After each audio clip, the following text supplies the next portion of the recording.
Success to me, again, is not creating the next big thing, is not having a lot of money, is not, the fame it's not fame and fortune. Success is being able to, go on. And I think that if I were to define success from where I stand today, it would be those companies. I would look at successful companies as those companies who are able to balance profit with purpose. That's another dimension that I would try to look at.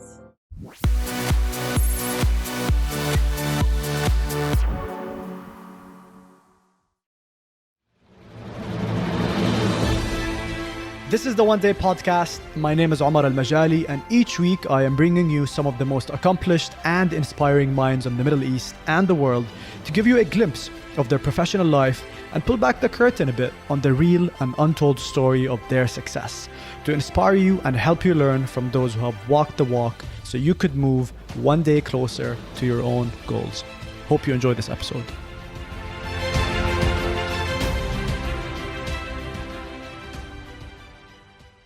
Welcome everyone to the One Day Podcast. Today we're going to talk everything business and entrepreneurship with our special guest, Fida Taher.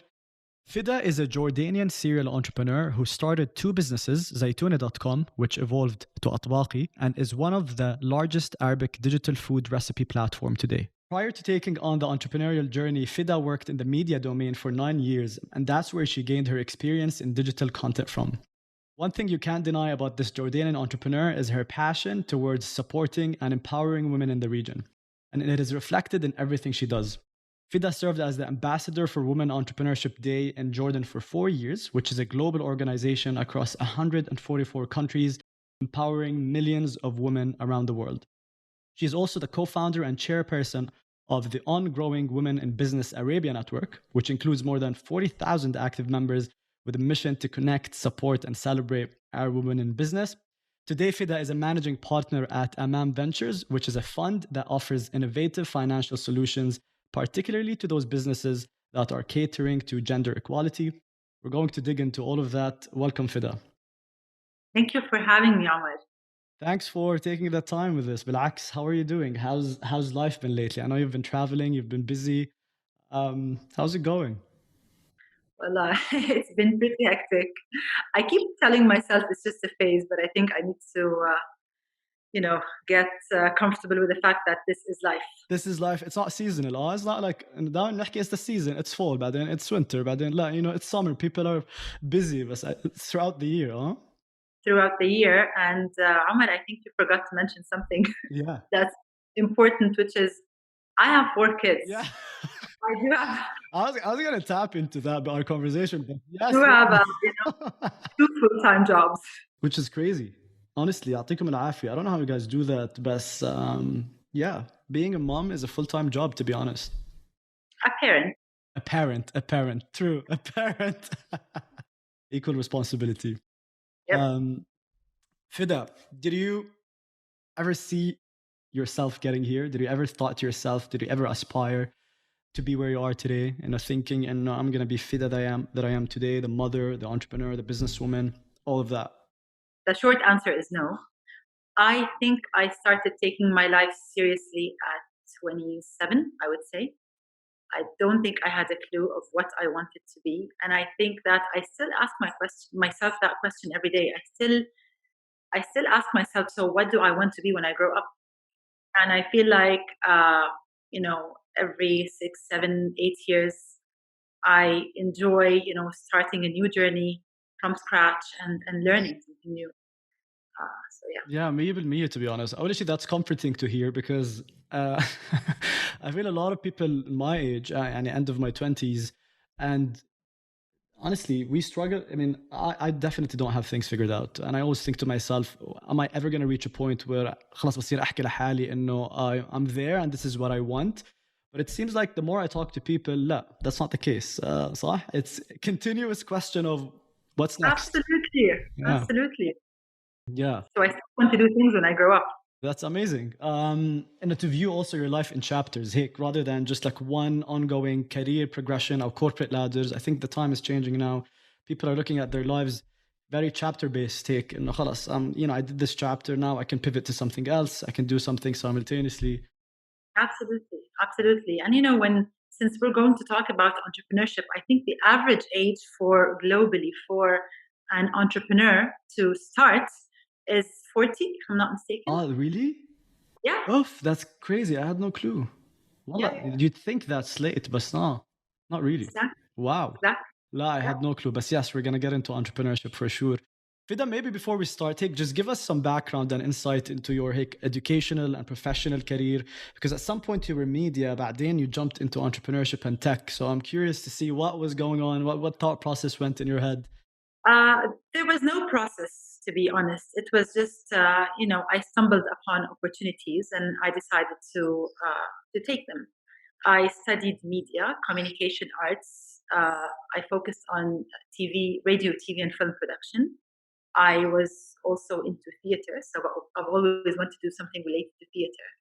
I worked in that space for a while, and then one day I wanted to cook maqlube. So I was like, how do I do that? So I called my mom, and she was like, uh, she started explaining, and I'm a visual person. So I was like, no, that won't do. So I took Yeah. my camera and I filmed her cooking maqlube. And then I edited that into a small video. And I was like, that makes sense. I'm sure there are a lot of people out there like me, who are visual, who won't understand cookbooks. So I decided to basically quit my job and, take that chance and start a company that would teach people how to cook by watching videos. And I remember my parents were like, so you don't have a business background, you don't have a technology background, and you are basically a really bad cook. So you are basically you're saying that you want to start a company in tech, which is something that you don't understand, and teach people a skill that you don't have. I was like, yeah, I know it doesn't really, things don't add up. And I think, Omar, the thing is, sometimes you just need to do that. You just need to put yourself out there. I mean, what's the worst that's going to happen? 100%. So that's, I think that story summarizes sort of who I am. I do think I'm a risk taker. I enjoy learning things from scratch. I don't think that there's an expiry date to start doing that. So later on, of course, I had to work on myself. I took several courses in business management, in entrepreneurship, in leadership, in finance, and so on. So, I mean, you have to grow as you move Definitely. on. Definitely. Wow. Awalishi, I think there's something common in between both of us because I'm also into theater and film and TV. And I'm still trying to see how I'm going to integrate this into my corporate lifestyle. أو إنه بس هيك either I've been يعني هيك doing it on the side. One other thing that you also mentioned that I think is great إنه you sometimes just have to start from somewhere even if you don't have the background or you don't have the perceived technical skills to get you somewhere, as long as you see a problem that has and the solution is in your hand, then you can drive something forward, which I think is really cool. When you entered that space, by the way, can be any other cookbooks that were producing digital content online, where you saw like there's a gap in the market and I'm going to take advantage of that? No, I saw that there was a gap in the market. I can't claim that I was successful at filling that gap, to be honest, Amar. I mean, I don't think it was successful if we're using the cliche definition of success and successful. And I learned a lot. I made so many mistakes. And yes, definitely I saw a gap. And, if time goes back, I would try to avoid a lot of the things that I would try to do it in a different way, but there's always a gap. I mean, we don't always have to reinvent the wheel. Everything out there could be done better. So it doesn't have to be that idea that nobody has thought of, that project that, we can just come up, do it better. That's all. Fida, one thing you mentioned also that I think is worth شوي highlighting. You said that I realized that I'm a risk taker and that I am an entrepreneur. Before that point, maybe you did not perceive yourself as an entrepreneur, whatever that definition actually really means.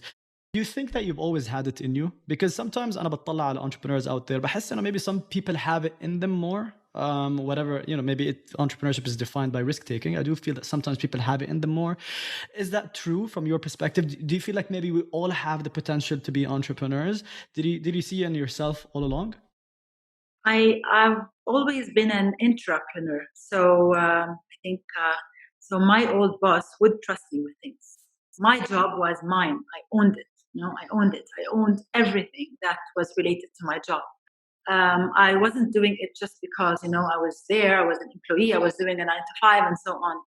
So I think if you feel like you have ownership of what you do and you do it passionately and you need to do it as good as it can be, then you can definitely, try it out and try to go down that entrepreneurship journey. The thing with entrepreneurship, um, Omar, is that I feel like we're boxing it. We're boxing it into technology. We're boxing it into, it's either a go big or go home, risk taking. So it can be calculated risks. It can be small. It doesn't have to be, the next Uber, the next I don't know what. So it's a very wide spectrum, and we are looking at just that one tiny, very difficult uh, part in it. I agree. Because yeah, sometimes people glorify the meaning of entrepreneurship, but it's interesting, entrepreneurship and having ownership. Maybe so someone is not the type of entrepreneur who really wants to work 20 hours a day and create the next big thing and so on. But I mean, anyone can actually, you can follow your dreams and you can create that small company and then you can grow it. It can take you 15 years to grow it, but if that's what you want, If there's a then good. drive and the passion. We talked about entrepreneurship and the fact that it's, people think that it's a big deal. So, assuming you're an entrepreneur and you have just started a venture, in your case, you've started you've started Zaytuna.com, which evolved to Hake. How do you measure success when you're starting this new journey? What sort of KPIs do you look at as an entrepreneur? بتحكي لحالك إنه والله لا, I'm making progress, I'm making momentum. I think I've got this, or there's a potential for this. How do you just generally think of success when you are just starting a venture? I hate the word success. Let's just Let's start break it with that. down. Let's break it down. It's I think again, there are certain things I hate that we're labeling. Success. What does success mean? Is success? I mean, a lot of people are really working their hearts off every single day. They're creating jobs. They're creating good content. They're creating good solutions. And are they not successful because they were not able to basically exit that company 5 years later? I mean, they've been successful along the way. They've created something. They've put something out there. They taught people. I think that success, we're too hard on ourselves, to be honest. So I think success is the ability to basically be able to stand up and try again, no matter how many mistakes you make, no matter how many times you fail. Success is just being able to, look at your mistakes and learn and move forward. So success to me again is not creating the next big thing, is not having a lot of money, is not, the fame and it's not fame and fortune. Success is being able to, go on. And I think that if I were to define success from where I stand today, it would be those companies. I would look at successful companies as those companies who are able to balance profit with purpose. Uh, Mm, so another dimension that I would try to look at. balance profit with purpose. I love that. And you're right. I think in failure, there's success because there's learning there. And if people just are able to reframe that, they won't be able, يعني ما بيكونوا هالقد hard on themselves in the process of reaching whatever goal they're trying to reach. طب Fida, we talked about how طبعا you're a mom and you've got these jobs for you. Give us a sneak peek into a day in the life of Fida Taher. How does that look like? Let's take a typical Tuesday. Yesterday was a Tuesday. How did that day unfold for you? From the morning لبالليل. Just some ideas. First of all, I'm a parent, not just a mom, Parent, because yeah, I do have a partner who also shares those responsibilities with me, of and I course. I like to highlight that. And so we wake up very early. We wake up around 5:30 every morning. We start preparing lunch boxes, meals, breakfasts, and so on, and getting kids to get ready to school. We usually do a family drop off in the morning. So we have a family van. So we drop the kids off to their schools, and the day starts officially at around 7:45. The work day. At work, I'm at work. I'm blessed that I have a great team to work with. There are a lot of challenges. I think most days we're all overwhelmed, but it's good because we feel like we are all moving. We're working on trying to move the needle on a very important matter, especially in Jordan. And so there's a lot of like a purpose. There's rewards in that tab.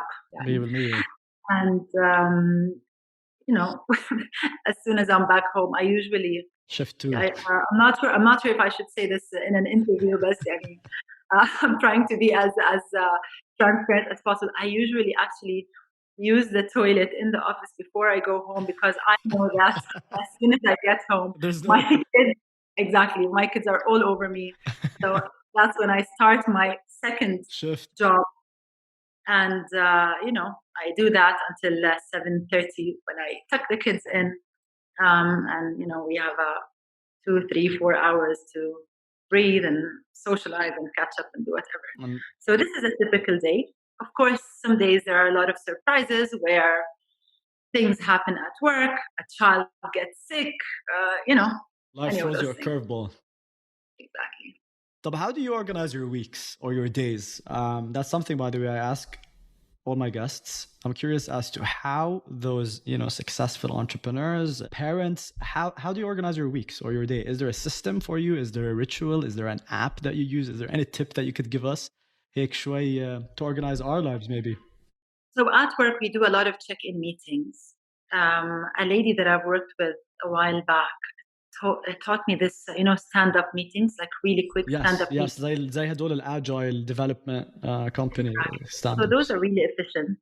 And then, of course, at work, we use a lot of tools. One of my favorites is Asana. It's great for small teams. It helps keep everyone, in the loop of what's going on. I think we all need to be organized, صراحة, a little bit organized. So if we don't, we're going to, drop the ball. I'm all for, being creative and being spontaneous, and I do that a lot. But you do need some structure in a lot of places at work to be able to float the boat.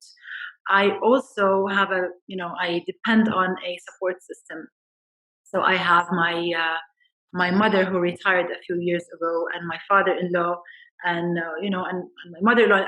I depend a lot on my family. So I have other friends who work. So you need to create that. We need to all support each other. Definitely create like a support network.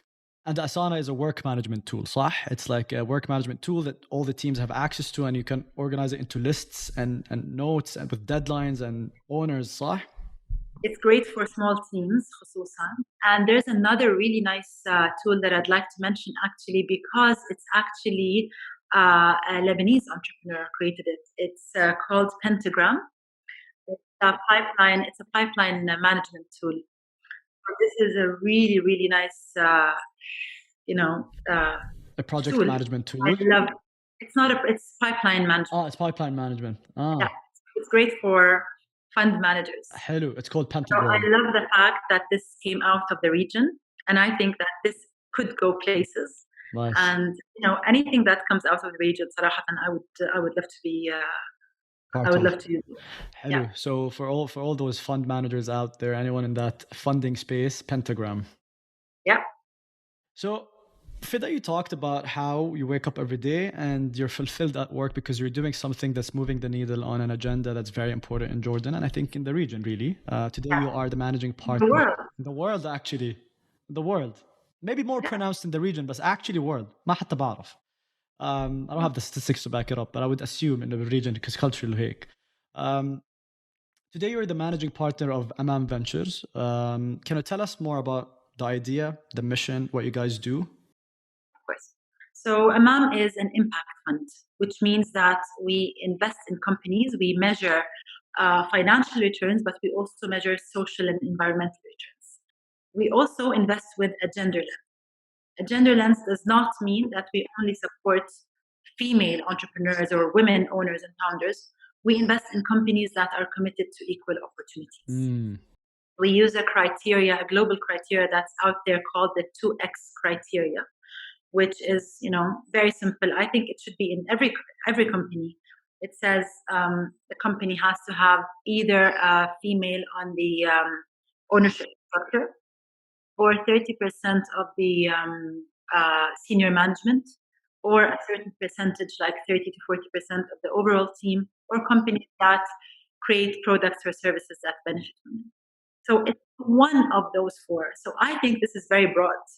And I would really hate to see companies that don't meet any of those four criteria. So we invest using mezzanine instruments, particularly one that's called the revenue share or revenue capital instruments. So our interests and we are completely aligned with the entrepreneur. I think those instruments are easy for entrepreneurs. They're fair. And I think the most important thing is that they're not for early stage startups. They're for existing SMEs in different sectors. We're sector agnostic. So sectors that are usually not attractive to VCs, companies that are too small for PEs and too risky for banks. So this is So you invest in advanced businesses. A proven business model. There are numbers, there are sales, customers, and you come and fill a gap for هدول SMEs who are typically intimidated by PEs, maybe private equity firms. Not necessarily intimidated. Maybe they're just too small for PEs. Too small for PEs. Those are companies that, as you mentioned, they're existing, they're operational. They've identified an opportunity to grow, and they need risk capital to be able to pursue that opportunity. We come in, we finance the growth opportunity, and we also provide them with business development support and technical assistance and whatever. Oh, nice. So there's these value add services. I want you also maybe, Fida, to give us هيك أكتر explanation عن the mezzanine funding mechanism that you guys give, because I think this is your biggest value prop, or one of your biggest value propositions. I think إنه قديش you guys are on the team مع هدول ال SMEs, مع هدول companies. You're on their side. How is it different than typical or what's out there, and what's special about it? Why is it on the side of the entrepreneur or business? That's a good question. So basically, what we do is we take a small equity component that enables us to extend a shareholder loan to those companies. And this loan, it's risk capital because we get paid by taking a small percentage out of their revenues. So when the companies do well, we do well. So this is what I mean when I say we are aligned with the company. So if things, go sour or they face some challenges, we need to roll up our sleeves and help those companies because we need them to do well. Yeah. I think this. So essentially, it's a revenue sharing model versus owning shares in the company. Yes, exactly. Because the shares that we own in the company, there is a preset price on those shares. We set that price from day one, so the company will be able to buy those shares 5 years later, regardless of what the valuation of the company is. Oh, really? So you guys allow them to buy back their shares? That's really great. Not allow them; they buy them back. They buy them back by default. By default. That's amazing. That truly says addition to you guys are invested in them. Because a lot of those companies as well are, some of them are family businesses. Others, they want to grow the companies to keep them in the family, to pass them on to their children. They don't want to, stay married to us forever. Yeah. And do you guys continue on this revenue sharing thing for beyond the 5 years? No, 5 years. 5 years. That's it. So you guys are invested in their growth. And you guys get returns, obviously win-win situation for both, and basically give them the wings to skyrocket or to soar. And something really important here, they actually get the opportunity to really institutionalize their businesses. What does that mean? So basically, a lot of businesses, when you have one or two partners, بيمشوا, they don't have proper governance, they don't have a strategy, they don't support. So this is a really good chance for them to be able to really start doing things right. Structure their business, and you guys also have the know-how to help them actually process and implement that. Yep. some of that know-how we provide as a team, and most of that we actually outsource. So we work with a lot of partners. We create, so as soon as we invest in a company, we perform a needs assessment. And this is very customized to each company. So we can identify where the gaps are, where the surgical interventions are, and then we get subject matter experts to be able to help them, fill those gaps. Nice. That sounds really, really interesting. And I love how you guys are really supportive. And you guys seem to be very mission oriented. So this is where, as you mentioned previously, profit and purpose comes in. Yeah, this is a exactly. perfect example of that. The more we meet, so far we've screened around 200 companies, and we've met around 50 to 100, I would say, of those. And the stories are amazing. And some of those companies have been operating for 10 and 15 years, and they are not back to success. They have never been portrayed as success stories, although they have been working. They've Give us an example of a story maybe فدا هيك that maybe touched your heart, or إنه هيك بس شوية highlight on the actual impact that you guys are making, هيك making it closer to us.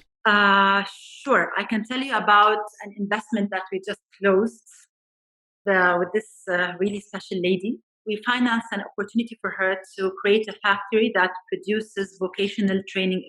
So those equipment are basically for mechatronics and engineering. And her clients are vocational training centers, universities, workshops, and so on. So this lady is basically going to graduate the next generation of technicians. Being a technician in this time and day in Jordan, when you have around 1 million people who are unemployed, she's basically tackling the unemployed. They are completely employable. She also has partners in Palestine and Saudi Arabia, where she's going to be exporting those vocational training. So before this factory, she was actually importing the equipment from China and from Germany, and she was like the middle person and selling them to her clients. So now she is going to have a manufacturing facility to be able to start doing that locally. So this is a story that I actually love. This lady has been in business for 15 years, and I think we're very lucky to be supporting her. That's really cool. That's really, really cool, because also there's a network effect on that, and you guys are investing in her, so that means she's gonna hire people to help her basically produce those equipment. So reduce unemployment from that aspect. It's a woman who is in the technical space. That's really cool to see, because you don't find that really often. I don't find women generally in technology and science as much. But that's really awesome that you guys also supported that aspect. برضو دعم الصناعة المحلية. She's supporting, like, she's gonna source things locally and produce them locally. Only just one idea, it's crazy how it has this network effect and impact. Absolutely. And you know what? A lot of those companies could become, or those entrepreneurs could become the next national champions. I think, Omar, and I don't want to be I know technology is really important, and I have been in tech. The thing is, tech has a really good story. And Jordan and the Arab world, we created the perfect narrative for the tech space. But when you look at a country like Jordan, the manufacturing space, for example, we've had a lot of successes that were underreported. And there were a lot of factories that were acquired, a lot of factories that created jobs that were merged. So we haven't been really narrating or being fair. There's a lot. I think we need to rewrite that narrative to be more inclusive for SMEs that might not be cool, very cool. Like in those like sexy spaces, technology وهاي الشغلات, because they're under, these are like 100%, they're creating impact in their own realm. Not just they're creating impact, مثلا in Jordan, they're creating more than 40% of the jobs on the market. Yeah, and they're overlooked. Yep. Because they think, or media thinks, it's a story that doesn't sell. And those are like the real heroes. The success doesn't happen overnight as well. Of course. Fida, tell me about a hard decision that you had to take in business so far. Looking back at all these different chapters that you have accumulated and you've been on, What was like a very hard decision you had to take in your journey? A lot of those, by the way. You know, hard decisions these days are staying focused and saying no, because there are a lot of exciting things that are happening, and I feel like I am on. I want to take that Your that, avenue, yeah. and it's very difficult. It's very difficult to tell myself every day that I have to focus on one, two, three, four, and do that. So unfortunately, we have to say no to me and my team, and we have to say no to A lot of a lot shiny of objects. opportunities, really, really cool partnerships, because we really need to focus, and we have to do this. Yeah. So yeah, that's the hardest no. Yeah. That's Saying no to shiny objects and staying focused. Yeah, that's hard in business, I can imagine. In one of your interviews, Fida, you mentioned that I thought it was interesting. It's proven that women work well under pressure, they multitask, they are better leaders. I'm assuming than men, and I'm not asking it from a defensive point of view. I'm just curious because there might be some truth to that, and I want to understand your perspective on it. Because حتى for the women out there, to actually believe in their potential. I think women bring a different voice to the table. And I think magic happens when you do have both men and women working together. So a lot of times women are perceived as, emotional, or, too, detail oriented, but I think that, this is a value that they might bring into that company or that board or that project that they're working on. I don't think women are better. I just think that to be able to get to, the best case scenario, you need to have both men and women taking a part of whatever that is. Yeah, and actually reflecting on my own professional experience, I've had better experiences working with bosses who were women or female than men. Actually, my mentor, my most recent mentor was, she was a mom, she was a female, a woman. And فيا عشان هيك سألت السؤال. أنا قلت هيك I'm curious to hear your perspective on the matter. Yeah, but the problem is that,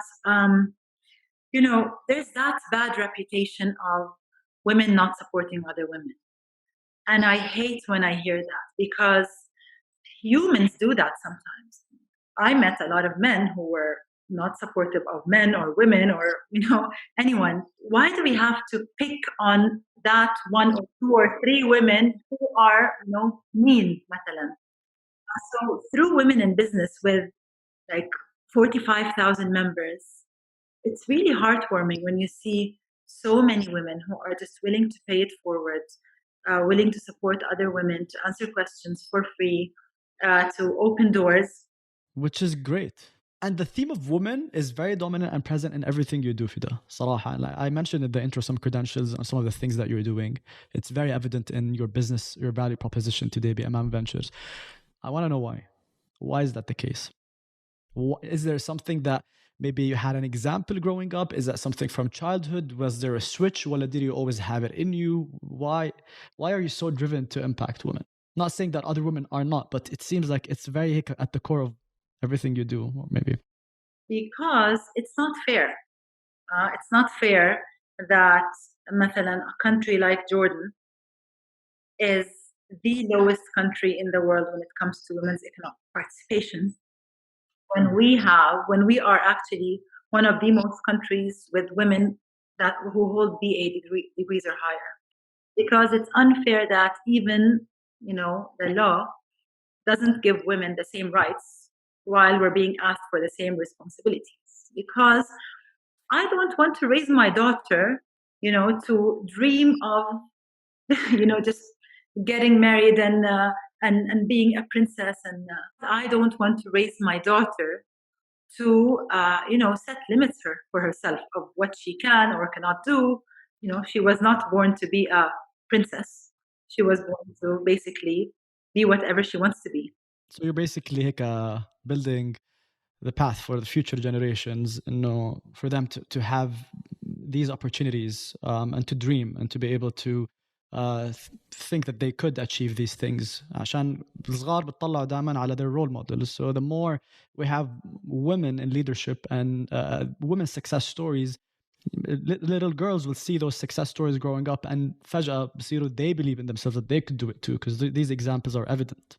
Not just little girls. Do you know about our 365 Inspiring Arab Women campaign? لا صراحة. Yeah. Tell All me right. about that. So Tell me about that.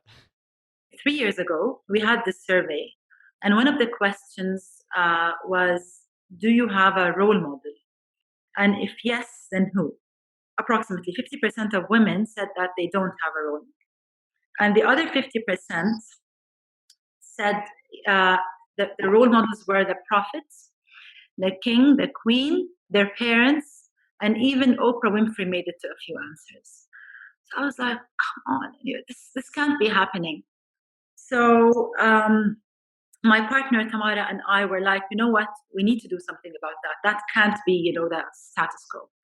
So we decided to actually highlight 365 women, Arab women from different walks of life, to show that we can come up with a name every single day. So while we were working on this campaign, honestly, استحيت من حالي because I didn't know who most of those women were. And I think that I'm surrounded by great women who, from different walks of lives who've accomplished so much. But when we started digging deeper and learning more about so many other women, and people started nominating women and I was like, oh my God, we have so much talent and so many great women that we absolutely know nothing about.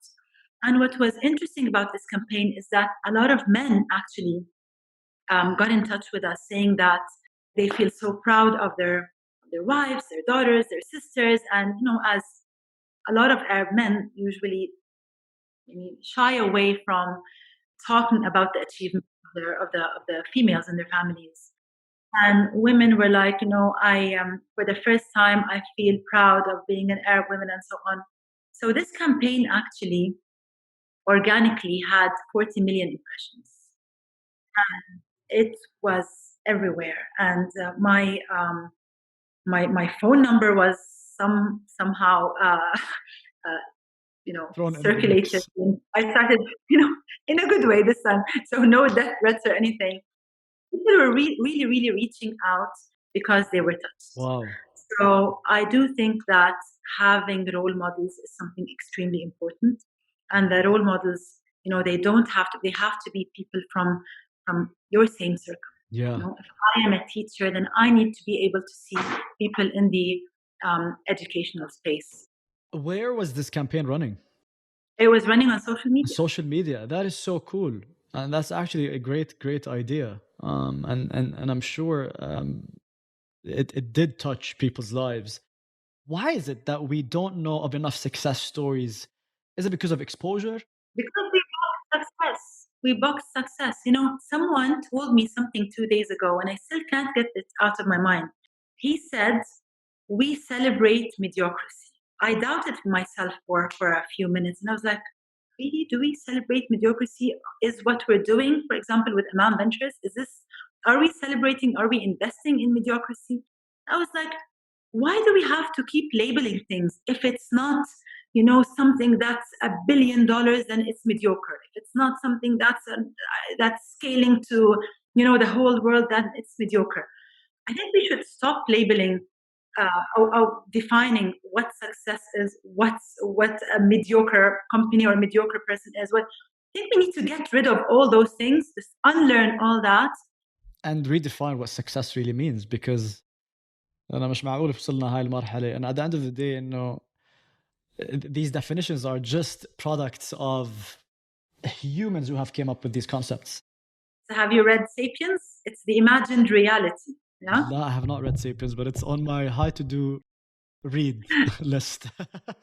It's a good read. This is an imagined reality. I mean, this is what we believe success is. This is what and I think that we just need to have open our minds Yeah. and try to accept that things come in different shapes and sizes. Yeah, agreed. So since we talked about success, maybe we can talk about failure. And that's something that maybe in one of your interviews, I read it.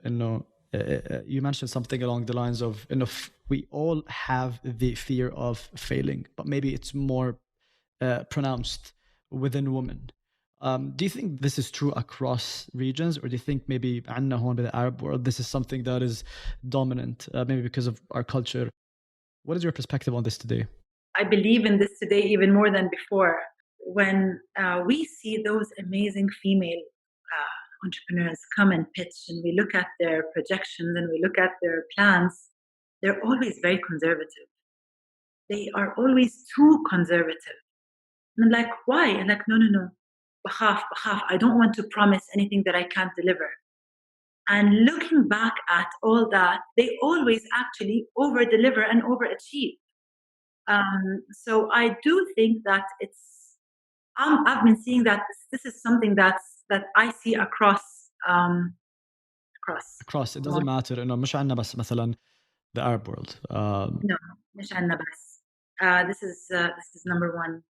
And I think that again we keep showcasing all those success stories, but we don't know that every single journey that ended with success, the journey has a lot of sweat and blood in it. I think maybe the media should start asking those successful people. I mean, how many times did you think you were going to completely close down, and the answers are going to be shocking, because in small circles we hear about those. We hear about how difficult the journey has been. But that's not what is being told to everyone else. Yeah. I مش بس I love that. That's the mission behind my podcast. Because I started this podcast because I know that there is a glorification of success, بس ما حدا بيعرف what really happens behind the curtain, behind the scenes, and how people struggle and take tough choices to get where they are. And the more we share these success stories from the region or حتى the world, the more people can believe in themselves عشان بيعرفوا إنه those people who have accomplished these things, they're not better than them. They're just people who took the right choices, maybe had the courage to take the first step, built some momentum, which is great. I'm behind that. And I mean, if you fail, إيش يعني? What's the worst that could happen? Yeah. You know what? These days, companies would love to hire people who entrepreneurs who tried. 100%. بالعكس, you actually increase your employability. Yeah, I actually heard this on a podcast this morning. And they look for entrepreneurs who have failed because it shows like credential.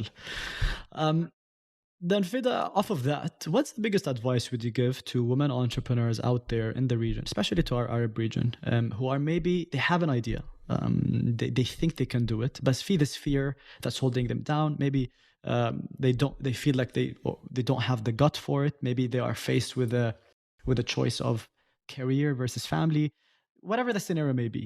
What advice would you give them? What message would you tell those women entrepreneurs with potential out there? I think first of all, to talk about it, be part of a network, surround yourself with people with like-minded people who are dreaming, who are doing.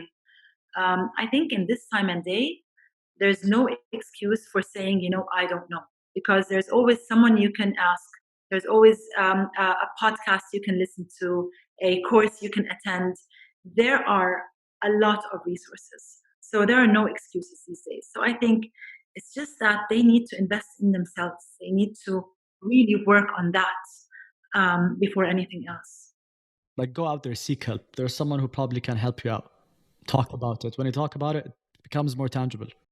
Yeah, my mom was telling me the other day. So my mom started her business when late 90s, all right? And she had 4 kids as well. And before that, she had been a stay-home mom for a few years. And I remember very well that she used to come home, the bad days were even more than the good days. She would come home frustrated. Sometimes she would cry, and there were a lot of challenges and so on. And she was telling me the other day that, because we have that business development support vehicle that's not only to our companies but to a wider, we support 100 SMEs every year. She was like, I wish there was something like that. I wish I had access to like 10% of the resources that those Mm, SMEs have access yeah. to today. So, I mean, look at the companies that actually were out there 10 years ago, 20 years ago, 50 years ago. They didn't have all Yeah. that. So, Maybe it puts things in perspective. Before we conclude our discussion, maybe there's this one final question that I want to ask you, Fida. It's also a question that I ask other guests, and it's about these moments that we sometimes go through in our lives that shift us, or sometimes there's this one day or one moment or one epiphany that we go through that changes us or changes our course of future. Did you ever experience something like that throughout your personal or professional life? Anything that you could share with us? This like one day change that took place. that's a tough one. A tough Did one. other people give good answers? لا بالعكس, some people come up with the randomest answers, and some people بيقولوا لك لا, I've never had this one moment in my life. It was a series of, moments or chapters. So I think there are several moments that not that would change your life, but that would, push you to do something. 4 years ago, this lady came up to me and she needed help in. She wanted to start fundraising for her business, so she needed help in that aspect. So I helped her work on her deck, create this a hit list of investors that she needs to speak to. I made a few introductions to some of those investors, and I worked with her over a period of 2, 3 months, and then months later, she asks for a meeting, and we meet, and she's like, "So finally, I was able to close this round, and finally, I feel like I am. This is the beginning of my dreams coming true, and so on." And then she said, "So how can I repay you? What do you want? Do I pay you? Do you want equity?" She actually said that. And I was like, what? She thought that I was actually helping her out because I was expecting something in return. Oh, And that's when it hit me that we have so little faith in each other. So that night, I actually created the Women in Business Arabian Network. It was oh, because I wanted to prove something to myself, and the aim there was to find 100 women that are willing to pay it forward. And if I have that, I was going to be satisfied. So I just needed to see that we do have 100 women who are willing to pay it forward, help each other. And then 4 years later, we have 45,000 women who are doing wow, that. that's incredible. So I think maybe that was my That's moments. amazing, Fida. Honestly, one thing Hala, I noticed about you talking with you, and you turn these moments into things. That's how Amam Ventures started. That's how حتى your previous entrepreneurial experiences with Zaytuna.com, you act on these impulses, these internal impulses, which is great. I never thought about that, but yeah, there's a pattern. There's a pattern there. It's amazing. Fida, we're coming to the end of the conversation, and I typically end the conversation with 3 rapid fire questions. You just have to answer me whatever comes to your mind. I did not share those with you on purpose. I want you to just give me whatever comes from the heart. All right. So the first question is, what piece of advice would you give your younger self? Nothing. I want myself to go over everything that I went through. That's a first. That's definitely a first. حلو يا هاي. Because without those times, you wouldn't have been here. Yeah. I don't want to even go and think about if time go. No, No, nothing. nothing. No. حلو. If the question was what piece of advice you would give to someone who is, for example, 20-something-year-old, I would answer. But I just don't want to look at my life and regret any decisions that I made. Fine, fair. Give us the answer for maybe another 18-year-old or 19 or 20-year-old. So I would say invest in yourself. Invest in yourself in every moment, every experience that you take, every failure that you go through. Make sure that you learn from it and that you record those learnings here. حلو. What tip or hack would you give anyone out there who has a dream, who has a mission, who has an aspiration, woman or man, girl or boy? Any tip or hack that would help them move one day closer to that goal? What would that be? صراحة, find a mentor. Nice. Find someone who can actually ask you difficult questions and ask you the questions that you're going to be able to base your strategy. Nice. Have you had several mentors or one mentor throughout your life? Yeah, Several. Yeah. Nice. Finally, what is it that Fida wishes to accomplish one day? And you could start the sentence with "one day I would like to," or "one day I wish I could," or "one day." So short, medium, long. So short term, I want to see Amam Ventures up and running as a $30 million fund, investing in SMEs, hopefully creating the next national champions in sectors that have been, sort of neglected. This is short to medium term. Long term, I think I would like to continue doing things that I don't know what they are today. I think I would like to see myself maybe start a new business 10 years later, start a new project. I have no idea, honestly. Nice. That doesn't stop here. The journey does not stop here. No. It's just the beginning. Fida, thank you so much. This was fun and informative, and listening to your story was really, really inspirational. I hope anyone out there, particularly women, would get inspired by your story and your journey and your bias for action, because that's very evident in everything you do. Where can people follow you or follow the work that you do? I'm out there. I'm on LinkedIn. I'm on Twitter. I'm out there. On all social media. Fida Taher. Yeah. Yep. And Amam Ventures, it's amamventures.com if people want to check that out. Absolutely. Great. And Omar, wait, I want you to ask me one more question, actually. Tell me.